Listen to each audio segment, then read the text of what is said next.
It started with a scream so loud within the warp all could hear it. Billions of souls were ripped from their mortal meat sacks and swallowed up by the newborn god that hungered for a particular taste. A taste for the sweetest of all, a race of beings that were the rulers of the galaxy for centuries. An empire that was so strong, they had no one to challenge them. They were simply known as the Eldari.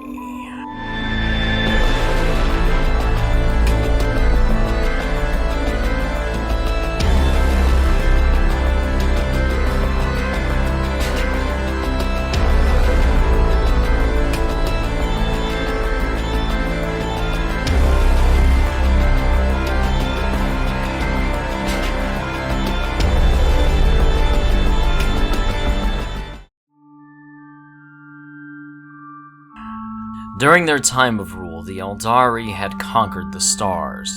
There was nothing more for them to do but sit back and enjoy the spoils of the wars that were fought, and finally rest.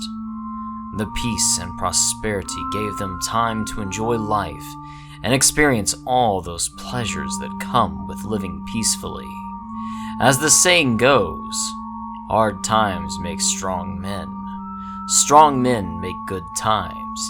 And good times make weak men. Thus was the beginning of the end for the Eldari. Over time, they pursued the typical pleasures of life, indulging in the flesh, enjoying the finest wines and foods, exploring the many arts, and enjoying a life without conflict. They began to seek newer sensations and experiences to partake in, growing bored of the usual and typical excesses that degenerated into decadence and debauchery, and gave rise to murder, torture, and hedonism. Some within the Eldari could see a reckoning coming due to this degeneration. They began to gather together and flee their home sector, and others even settled on other planets far away from their homeworlds. The fleeing Eldari began to reform their culture and refocus it to escape the debauchery that evolved. The whole time, the enlightened Eldari knew something was coming that would bring disaster to their race. Somewhere deep within the warp, a tumor was festering and growing. The Eldari's decadence, indulgence, and depravity was slowly feeding this festering of psychic energy during the centuries. All the excess and hedonism allowed it to engorge itself every day. As the unholy growth grew larger and larger, it gave birth to a god. Its newborn cries festered into a psychic scream so loud, all the Eldari could hear it. Within a short span of time, billions of the Eldari's souls were ripped from their mortal shells and consumed by this new god. It consumed all their home worlds, leaving behind dead husks of planets, only now populated by the corpses of those that never heeded the warnings of the enlightened. The only souls to escape this hungry god were those that fled far enough into space or within the webway, yet they were still able to feel the pain of the scream within the warp. Not one Eldari soul was left unable to not feel it. The birth ripped a large hole within reality, creating a section of the galaxy where both the warp and the material universe blend and blurred together, later to be named the Eye of Terror.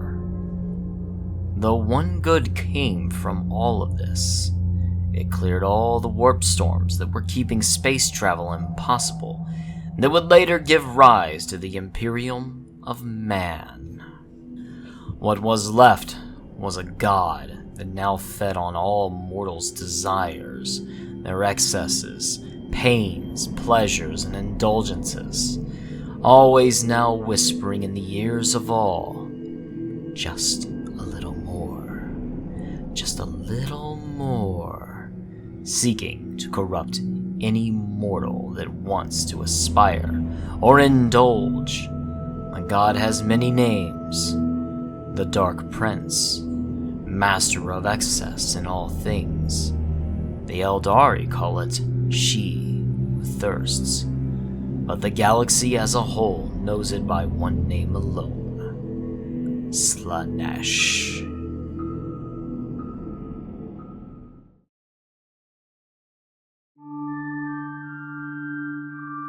Slaanesh is one of the 4 chaos gods that represents the pursuit of earthly gratifications. It is the god of pleasure, desire, pain, hedonism, sensation. It represents the complex emotions that drive one to seek the pleasures of the flesh, inspire artistic endeavors, or seek the tastes of rare delicacies. Worship of Slaanesh is not simply the practice of indulging sensual behavior with a partner, or seeking erotic pleasure. It's also about taking things to the extremes of mortal sensation and emotion. It is about wanting to take passion, desire, and obsession beyond the limits of all understanding.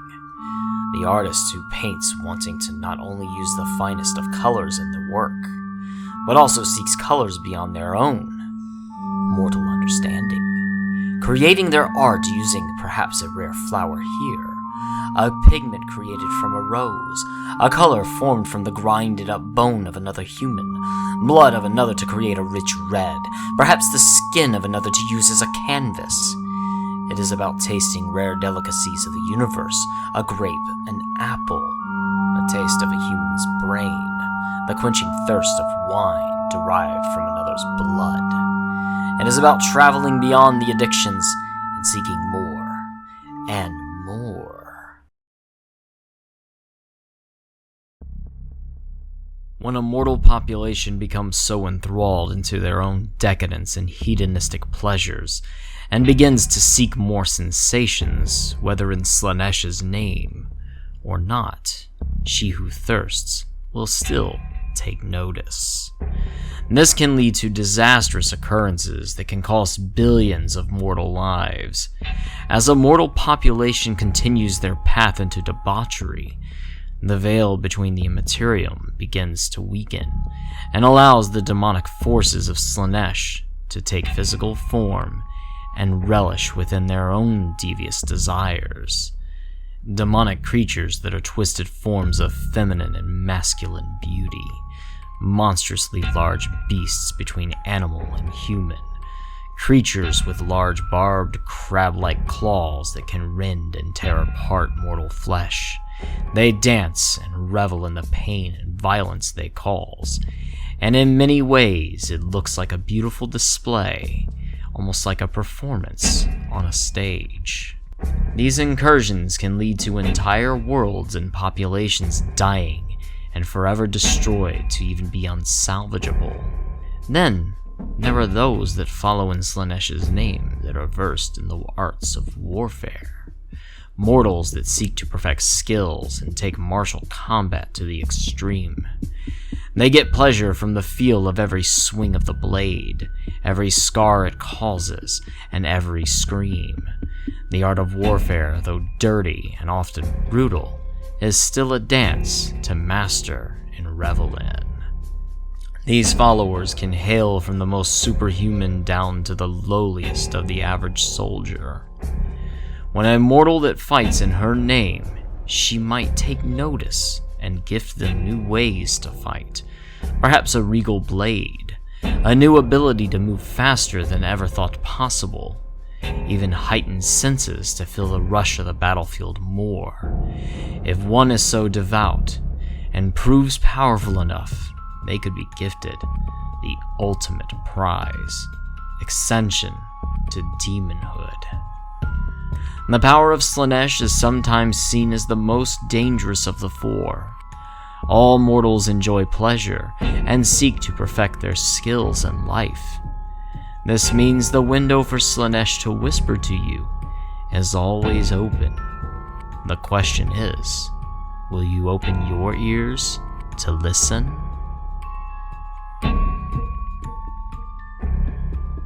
Thank you all for watching, and keep an eye out for the next video, where we'll discuss and explore more of the Chaos God Slaanesh, as well as what Slaanesh is doing in the world of Age of Sigmar. Thank you again, and if you liked it, leave a like, comment, and subscribe. Click the bell for notifications as well, and until next time, stay jolly.